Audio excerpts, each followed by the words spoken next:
Hello guys, and welcome to another episode of biology. Today we'll continue our study on the excretory system, okay? And of course, specifically, we're looking at the excretory system or the mechanisms of excretion in protozoans, okay? They are mainly unicellular organisms that are single-celled.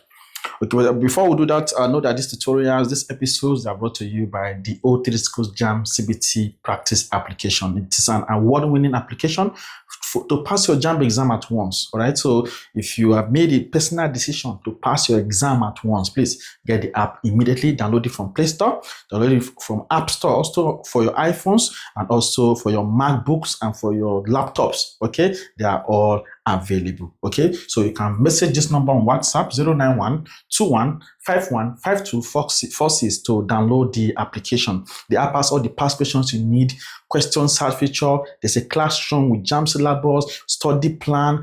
You can, in fact, there's a mock exam on the app every Saturday. All right, so please download the application. It's something you do not want to joke about. All right, so please let us see a JAMB past question from the app.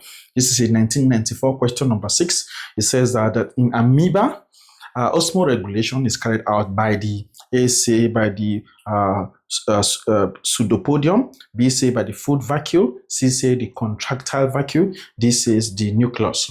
Okay, so we'll come back to this question and many more at the end of the class, because at O3 Schools, what we give you first is value.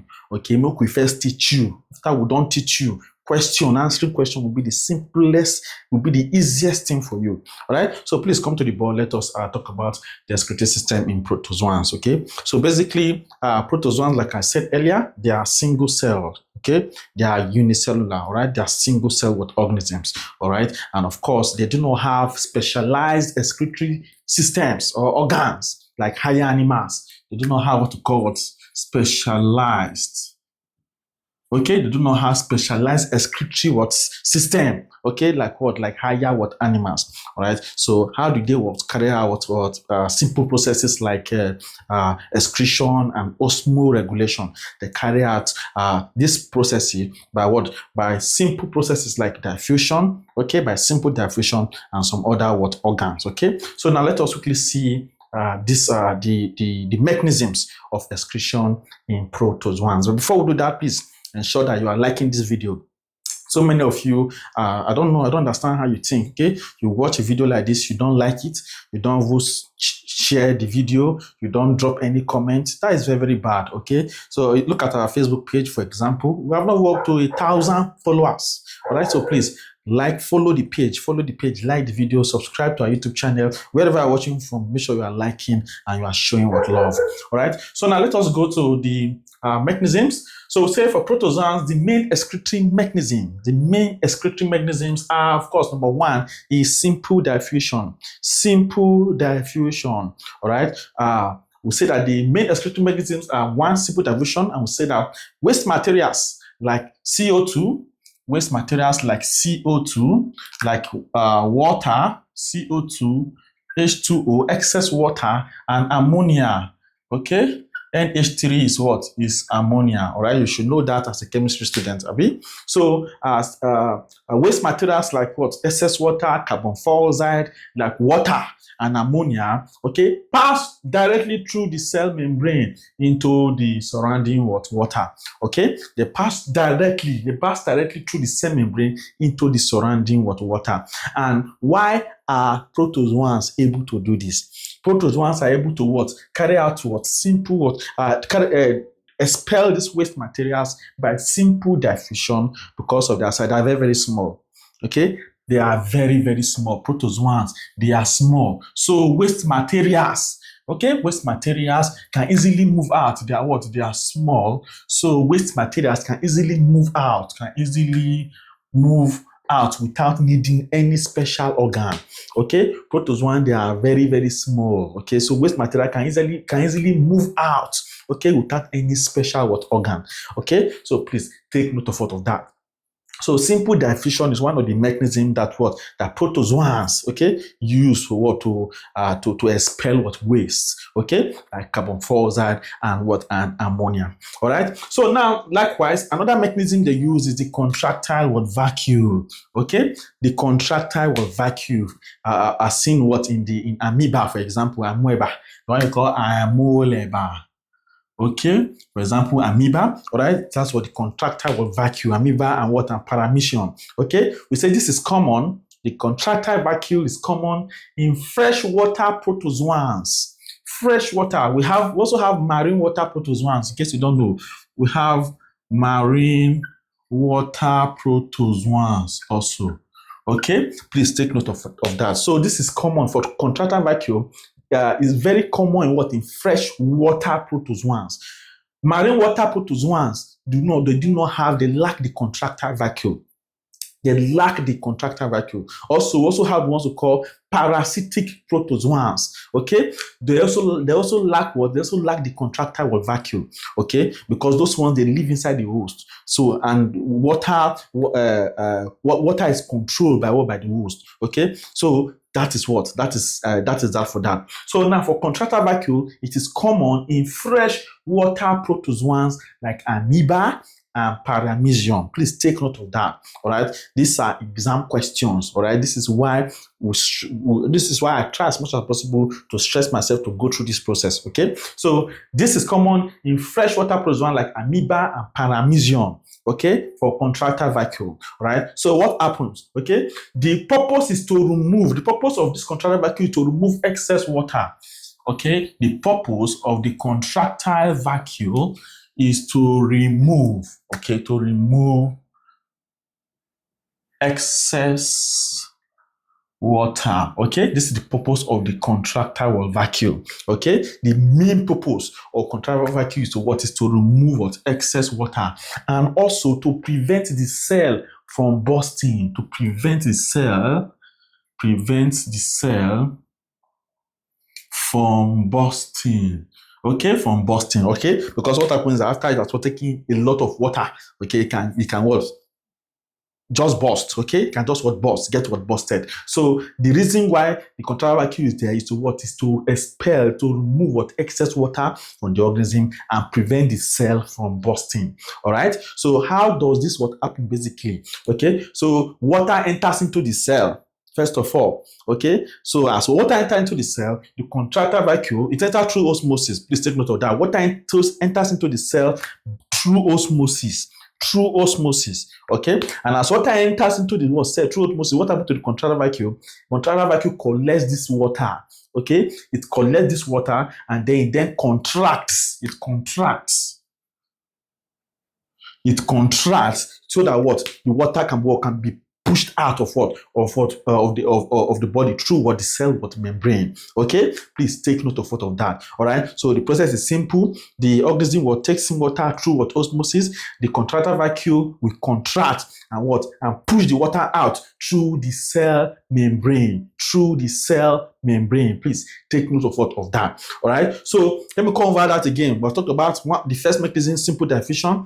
Now, contractile vacuole for expelling or removing excess water from the organism. Okay, and of course, we say that the remaining purpose of the contractile vacuole is to remove excess water and also to prevent the cell from bursting. And how is it able to do this? Okay, the organism takes in water through the process of osmosis. The contractile vacuole will contract, as we have seen, and when it contracts, it pushes this water out through the cell membrane. Okay, so this is how it's able to do this. So contractile vacuole is also another mechanism, okay, for excretion in protozoans. Okay, in protozoans, it's common to amoeba and paramecium. Very, very common to them. Okay, we also have protozoans. We have euglena also. Okay, so like I told you, we also have what we call we have freshwater protozoans like the amoeba and paramecium. We have marine protozoans. Okay, we also have parasitic protozoans. Okay, we'll talk about those exceptions. Okay, very, very soon. Now, the third mechanism is exocytosis. Okay. Exocytosis. Okay, so now for solid waste, for removal, for expelling of what of solid waste, they use what?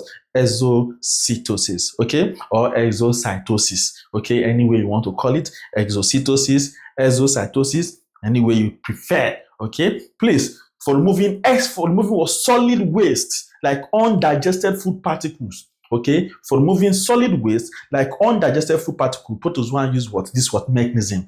So say protozoans like amoeba use what? Exocytosis to remove undigested food, okay, food that they could not digest, okay. That is what they use exocytosis for, okay, to remove what?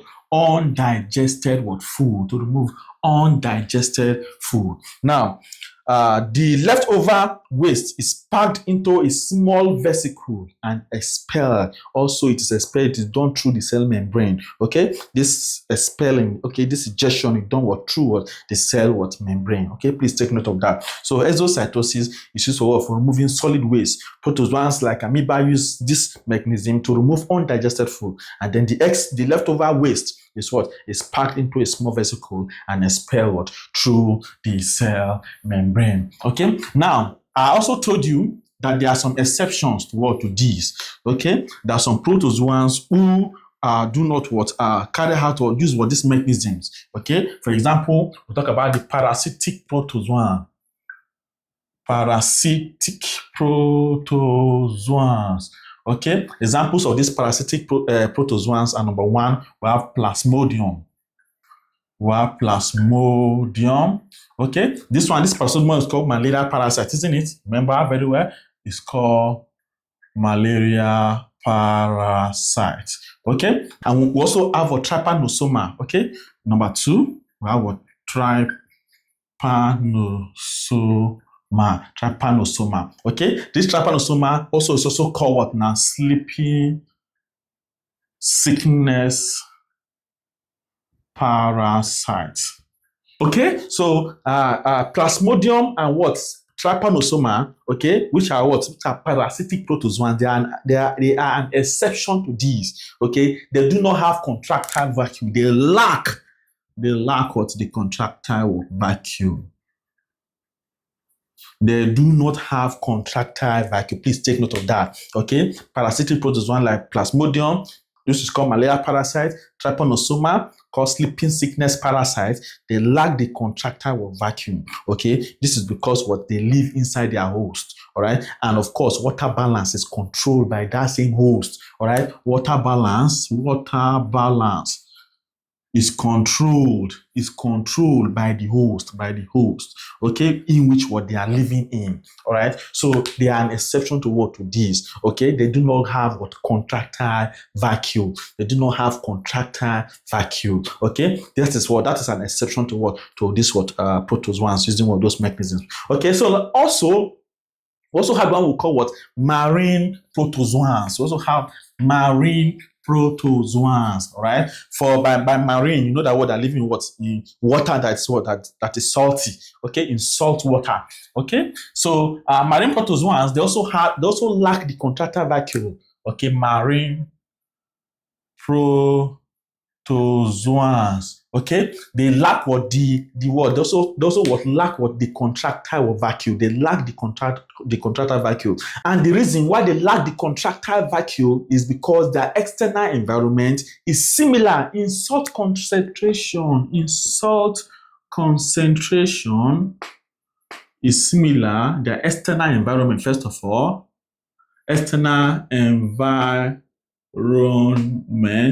okay, is similar in salt concentration to their cytoplasm, okay, thereby preventing excess water intake,